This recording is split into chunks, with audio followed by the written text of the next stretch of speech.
अच्छाइयां भी देखनी है, केवल बुराइयां नहीं देखनी है।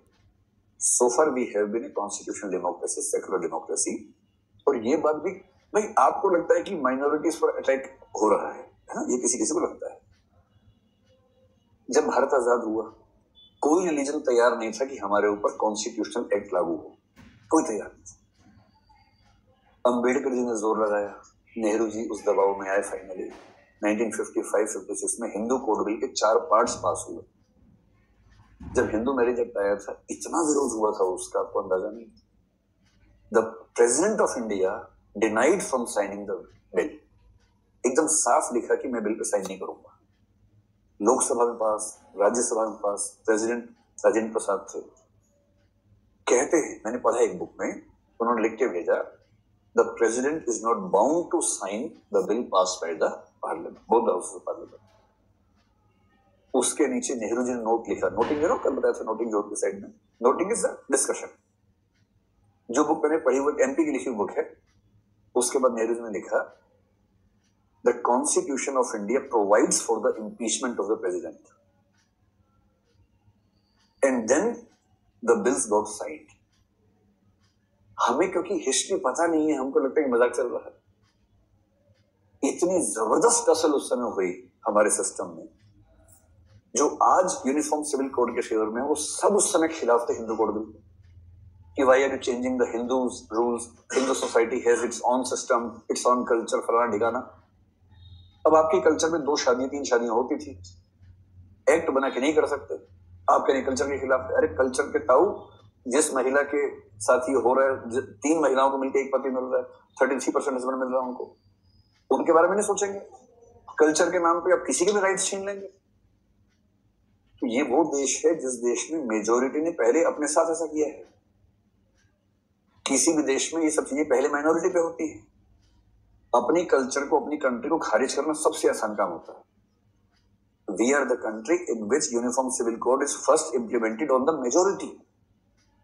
और उसके कितने 70 साल के बाद हम कह रहे हैं कि बाकी पे भी अप्लाई कर दो।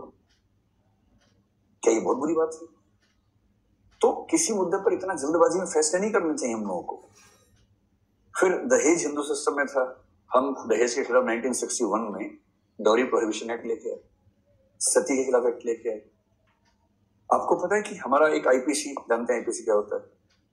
आईपीसी का section 494 if I am right, वो साफ साफ कहता है कि बाइगेमी इज ए क्राइम। अगर कोई भी व्यक्ति इंडिया में 2 शादियां करता है तो एक क्राइम है और जेल जाना पड़ेगा। हिंदू आदमी शादी कर ले दूसरे, 7 साल की जेल है, 7 years imprisonment अगर 2 शादियां कोई कर ले तो। But IPC section 494 has an exception for the Muslim man. Is it uniformity? Is it culture? क्यों ये कल्चर होनी चाहिए? और मैं तो अक्सर कहता हूं कि अगर आपको इतना ही शौक है भाई किसी कल्चर को, आपने आदमी को राइट दिया है, औरत को भी दे दो, बात खत्म करो, इक्वल कर दो। कि तुम तलाक तलाक तलाक बोल सकते हो, ये भी बोल सकती हो, बराबर हो। और ये सबको राइट दे दो, ये सबको मत दो। Why should we give rights only to men, not to women? और इस नाम पे कल्चर, कल्चर के खिलाफ हो गया, मेजोरिटेरियन एथिक्स आ गया। ये बातें इतनी सिंपल नहीं होती हैं। You have to look into the history and the evolution of things, उसके बाद जाके आप एक सही स्टैंड पे आते हैं। ये मामला कल्चर से ज्यादा विमेन राइट्स का मामला है। इस बात को समझना बहुत जरूरी है। और हम लोग अक्सर डेविएट होते हैं कि जब हिंदू कोड बिल आया तब भी लोगों ने कहा कल्चर कल्चर कल्चर। उस समय मामला विमेन राइट्स का था, एक कल्चर का मामला नहीं था। And when there is something between the rights of citizens and the culture, और रिलीजन के मामले में सिंपल है। आर्टिकल 25 में डॉक्ट्रिन ऑफ एसेंशियलिटी, आप सिंपल पूछ लीजिए कि जिन जिन चीजों को खारिज कर रहे हैं, लोग एसेंशियल है तो खारिज कर ही नहीं सकते, सुप्रीम कोर्ट खारिज कर देगा। If we remove something from religious rights which is fundamental and essential to that religion, the Supreme Court will strike down the amendment. लेकिन अगर एसेंशियल नहीं है तो नहीं चलेगा, सिंपल सी बात है।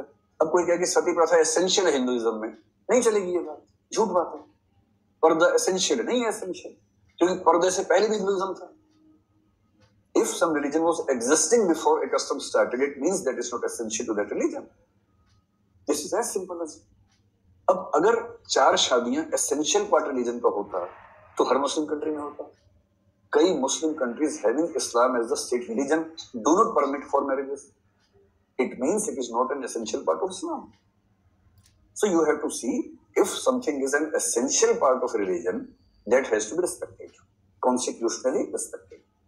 But if something is not an essential part, and Article 25 categorically says, if you read the Article 25 in detail, वो कहता है कि रिफॉर्म के लिए इस लिबर्टी को कम किया जा सकता है.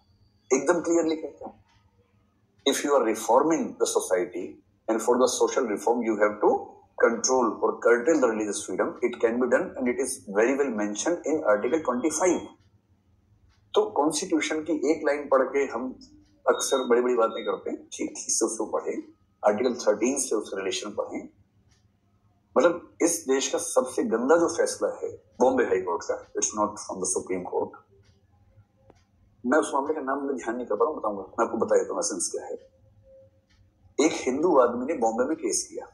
आई am not teaching politics, I used to teach politics, so I have idea of political things to some extent. Bombay, आपको पता है कि 1960 से पहले, 1960 से पहले गुजरात और महाराष्ट्र मिला के बॉम्बे था.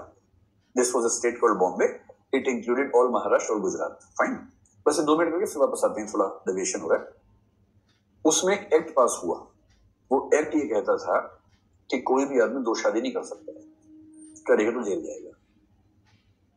एक हिंदू आदमी, तो 3 वर्ड्स नाम याद आ रहे हैं, मिक्स हो गया आपस में.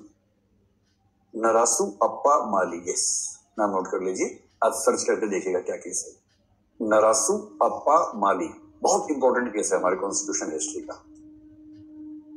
इस नरासू अप्पा माली नाम के आदमी ने कोर्ट में केस किया. उसने कहा कि हुजूर मैं हिंदू हूं, मैंने 2 शादियां की, मुझे इन लोगों ने अरेस्ट कर लिया और जजमेंट हुआ है कि मैं जेल जाऊंगा. मैं ये जानना चाहता हूं कि राइट, रूल ऑफ लॉ है हमारे देश में, राइट टू इक्वालिटी है, आर्टिकल 14 है, 15 है, सारे आर्टिकल्स हैं. मैं ये जानना चाहता हूं कि जो मुसलमान लोग हैं, जब वो दूसरी शादी करते हैं उनको जेल नहीं होती, मुझे जेल हो रही है. And I am against this discrimination, and I have article 14 which says right to equality. तो मेरा राइट टू इक्वालिटी खतरे में है. Please grant me my right to equality. उसका कहना यह था कि मुझे जेल मत दो, इनको नहीं दे रहे तो मुझे मत दो जेल. बॉम्बे हाई कोर्ट ने केस सुना ध्यान से, और क्वेश्चन क्या था? अगर आपने कॉन्स्टिट्यूशन पढ़ा हो तो एक आर्टिकल 13 है, और 13 का सिंपल मतलब ये है, if any act prevailing before the constitution और even after the constitution is against the fundamental rights, that act will be struck down to that extent. Severability के बेस में तो हट जाएगा. अब आईपीसी पहले से चली आ रही थी, और वो आईपीसी कह रही है कि मुस्लिम्स उससे बाहर हैं, उनको जेल नहीं होगी. तो इसने कहा अब तो फंडामेंटल राइट्स है, आर्टिकल 13 के तहत आप क्यों नहीं इस लाइन को स्ट्राइक डाउन कर देते कि this will not apply to Muslim man. तो बहुत सिंपल सी बात थी. आपका कॉन्स्टिट्यूशन आर्टिकल 14 सबको दे रहा है, इक्वालिटी है. और शादी के मामले में एक रिलीजन के लोगों को जेल नहीं जाना है, बाकी सबको जेल जाना है. हम कहते कि we have a uniform criminal code, exactly वो भी नहीं, क्योंकि going for a second marriage is a crime for a Hindu, Bauddha, Sikh, Jain, Jew, Parsi and not Christian, even Christian, yes, just not for one community. तो उनसे पूछा, जज से पूछा, डिवीजन बेंच से 2 जजेस की, and the head of the division bench later on became the CJI of India after few years. उस बेंच ने क्या सोच के फैसला दिया कि article 13 does not apply on the religious personal laws, and this happened in a secular country. और ये कहा कि तुम हिंदू हो, तुमको जेल जाना ही पड़ेगा. और हम आर्टिकल 13 के तहत रिलीजियस लॉज को नहीं लेके. नेहरू जी बहुत शानदार आदमी थे, पर नेहरू जी की सरकार ने जो गड़बड़ की यहां पर, इस जजमेंट के खिलाफ आज तक महाराष्ट्र की सरकार ने अपील नहीं की सुप्रीम कोर्ट में. नो अपील सो फार. क्यों नहीं की भाई अपनी अपील? कुछ रीजन बताना पड़ेगा ना. क्योंकि वो समझ रहे थे कि इस मामले में हाथ नहीं डालना, शांत रहना. और ये एग्जैक्टली उसी समय की बात है जो हिंदू कोड भी ला रहा था, तैयारी चल रही थी. So there is a case when you are applying uniform civil code to the majority, why not to the minority as well? Why special treatment? And if you are giving special treatment, this is against the fundamental rights of the people. तो Narasu Appa Mali is the starting point of this discrimination which we need to understand. और अब मैंने आपसे कहा कि politics में हर party अपना फायदा देखती है। I understand that this is a political game, but whether it is a political game or an a political game, if it brings UCC, I believe it's good for the country. It's not at all bad for the country. और majoritarian ethics क्या है कि हम हर अच्छी चीज को खारिज नहीं कर सकते ना। कुछ अच्छी चीजें ऐसा हो सकता है कि जो डेमोक्रेसी के दबाव में ही है, इसमें क्या परेशानी है। If democracy is specializing to do something good, it's fine. What's wrong with this? अब एथिक्स शुरू करो भाई।